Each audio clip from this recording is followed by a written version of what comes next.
ду манбаи мустақил дар суҳбат бо радиои озодӣ ҳалок шудани як марзбони тоҷикро тасдиқ карданд, вале дафтари матбуоти нерӯҳои марзбонии тоҷикистон дар ин бора хабар надод.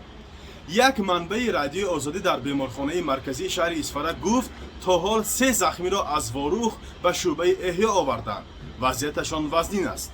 дафтари матбуоти қушунҳои марзбонии Қирғизистон баъд аз зуҳри 14 сентябр захмӣ шудани 2 сарҳадбони ин кишварро тасдиқ кард.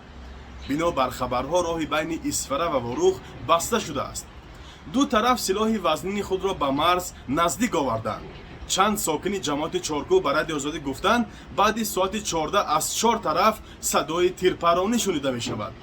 нерӯҳои марзбонии Қирғизистон гуфтааст, имрӯз аллакай сеюм тирпаронӣ миёни марзбонони тоҷику қирғиз сар зад.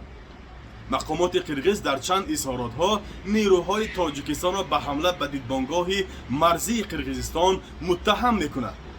ҷониби тоҷикистон баръакс мегӯяд, марзбонони қирғиз ба дидбонгоҳи сарҳадбонони тоҷик ҳамла карданд.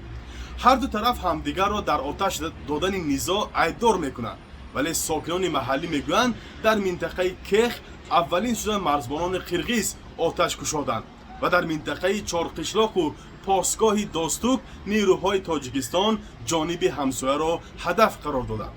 сокинон мегӯянд, ҳар лаҳза эҳтимоли сар задани даргирии нав мавҷуд аст. тақрибан нисфи аз марзи 970 километрии тоҷикистону қирғизистон таъину аломатгузорӣ нашудааст. пурра муайян нашудани хатти марз боиси сар задани ҷанҷол байни ҳамсоя кишварҳо мешавад.